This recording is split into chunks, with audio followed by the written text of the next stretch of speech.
The story begins with a dreaded criminal named Frank Morris, who was being sent to a high-security prison called Alcatraz. Alcatraz was built on an island in the middle of the sea, and no prisoner had ever escaped from it. But Frank was famous for breaking out of prisons. He had escaped from many prisons before, but no one had even thought about escaping from Alcatraz, let alone trying it. As soon as he arrived, Frank was thoroughly searched and then sent to his cell, where he was expected to spend the rest of his life. The next day at breakfast, Frank met an old prisoner named Litmus, who kept a rat as his pet. While talking to Litmus, Frank noticed another prisoner named Wolf, who was openly teasing him. Frank ignored him and continued his conversation with Litmus. After a while, Frank was taken to the warden's office. He was called in for a briefing where the warden threatened him, saying he shouldn't try to escape because many like him had come and gone, but none had ever succeeded. However, during the warden's speech, Frank secretly stole a nail cutter from the room. It was a very small item, but Frank knew that in a place like Alcatraz, even a small thing could be very useful. As soon as he returned to his cell, he hid the nail cutter inside his Bible. Later, during a group shower, Wolf approached Frank again and started teasing him once more. But this time, Frank wasn't in the mood to ignore him. He grabbed Wolf and began beating him. This bold move earned Frank a reputation in the prison, and from then on, no one messed with him unnecessarily. Gradually, the prison library became Frank's second home. There, he met the prison librarian named English. English was also serving a life sentence in Alcatraz, and he had given up all hope of getting out. Instead, he had buried himself in books. Both Frank and English loved history books, and this shared interest made them close friends. During this time, Frank also met a prisoner named Doc, who was a great artist. He spent most of his time painting. Doc believed that in a dangerous prison like Alcatraz, anyone could lose their mind, but his habit of painting had kept him sane. One evening, a guard told Frank about a carpentry job where he would earn 15 cents an hour, but trouble was about to find Frank again. One day, when all the prisoners were out of their cells, Wolf came back, but this time, he had a weapon and planned to kill Frank. Fortunately, Doc alerted Frank just in time, and Frank blocked the attack with his jacket. A fight broke out between Wolf and Frank. When the guards tried to stop them, Wolf attacked the guards too. As a result, both men were sent to the solitary confinement of D Block. In solitary confinement, prisoners were kept alone. It was a cage no one wanted to end up in, and now, Frank was sent there just for trying to save himself. He was furious.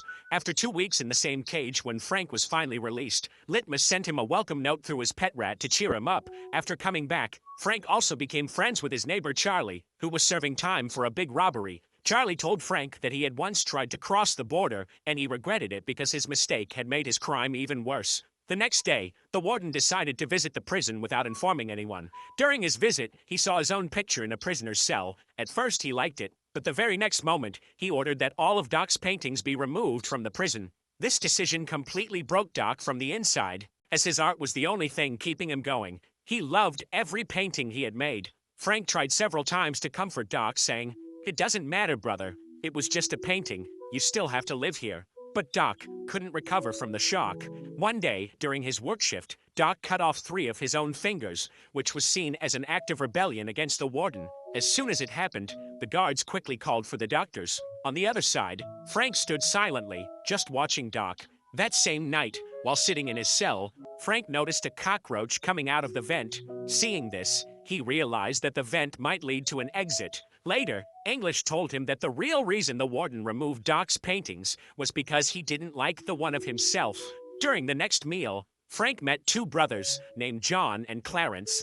They recognized him from a previous prison. While they were talking, the conversation turned to how escaping from Alcatraz was impossible because the prison was surrounded by water on all sides. They believed they would have to spend their entire lives there, but this conversation planted a new idea in Frank's mind. He now wanted to make history.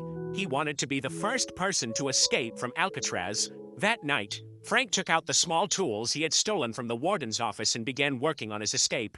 Using the nail cutter, he started chipping away at the cement around the vent in his cell. Whenever he heard guards approaching, he would quickly hide the nail cutter in his Bible and pretend to be reading, so no one would suspect him. With time, his hard work started to pay off. Slowly, the cement around the vent began to weaken. Meanwhile, during visiting hours, English and Charlie went to meet their family members. English was nervous about talking to his daughter because she had grown up a lot while he was in prison, and he felt sad about missing her childhood. During his meeting, Charlie learned that his elderly mother's health was getting worse. The doctor said she only had a few months left to live.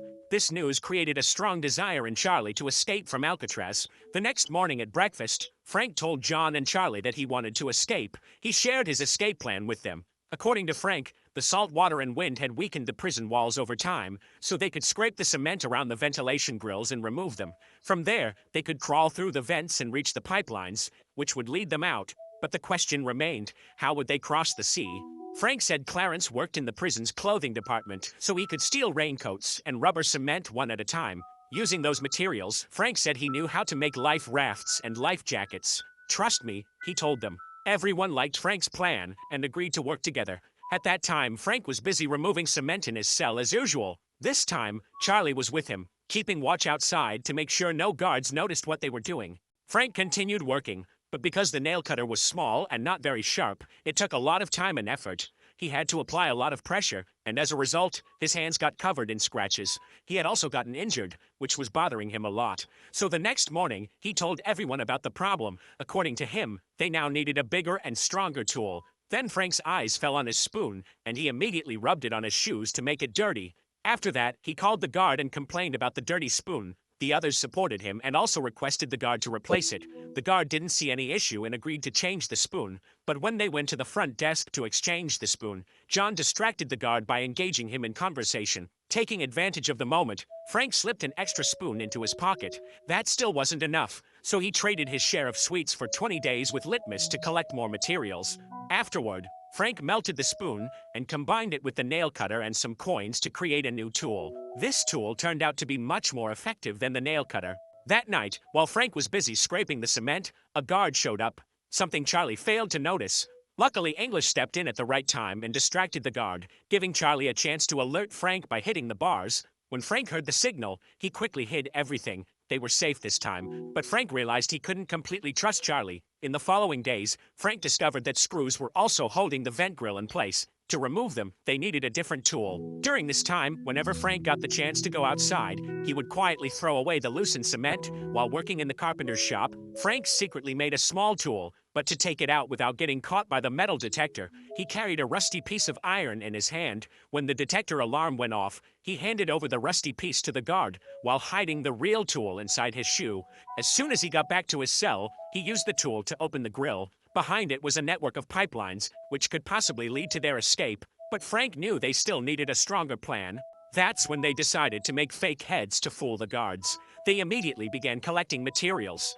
John's job was to gather hair from the barber shop, Charlie would arrange for paint, and Frank collected old newspapers with help from English. Once they had everything, Frank got to work.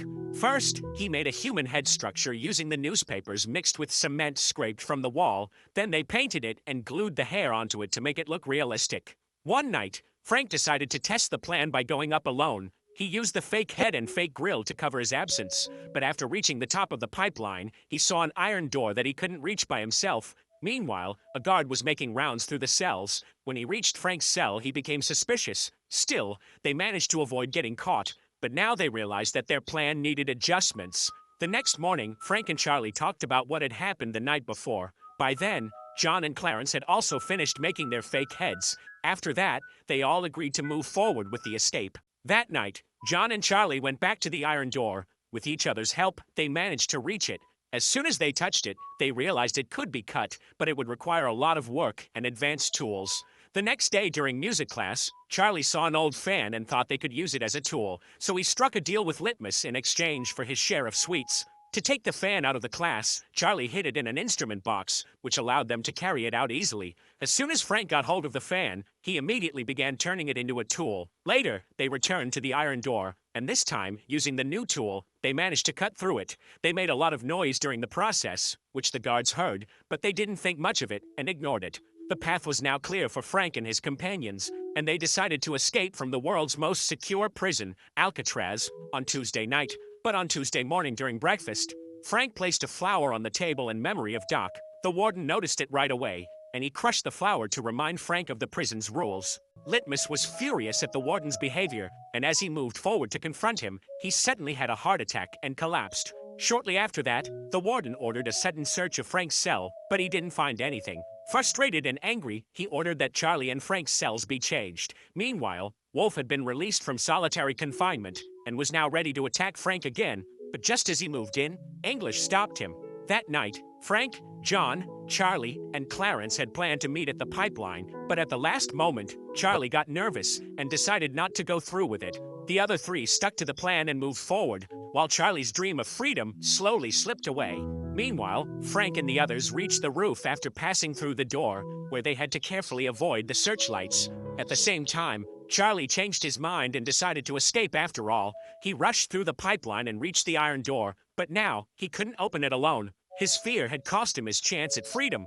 On the other side, Frank, John, and Clarence reached the prison wall. They checked to make sure no one was around, then quietly climbed over and escaped. After crossing a road, they reached the seashore. Each one knew exactly what to do, and they worked quickly and silently. They began inflating the raft by mouth. A tough job, but they did it to save their lives. Then, they entered the sea, leaving the borders of Alcatraz behind forever. The next morning, when the guards did their rounds, everything seemed normal until they noticed Frank was still sleeping. But when they removed the sheet from his face, they were stunned. Something had happened that they had never imagined. News spread through the entire prison. Some inmates had escaped. Frank had left a fake head in place of his real one. A full-scale search began, using both boats and helicopters, but no trace of Frank, John, or Clarence was found. Some officers believed the three might have drowned in the sea, but deep down, the warden knew they had escaped. Someone had broken out of the world's most secure prison. Still, the warden had to protect the prison's reputation, so he publicly declared all three of them dead. But in truth, no one believed him. This is a true story. After this, Frank became famous around the world as the genius who escaped Alcatraz. A secret search operation went on for a year, but no bodies were ever found, which meant they had made it. If you liked the video, give it a thumbs up and subscribe to the channel. See you in the next video.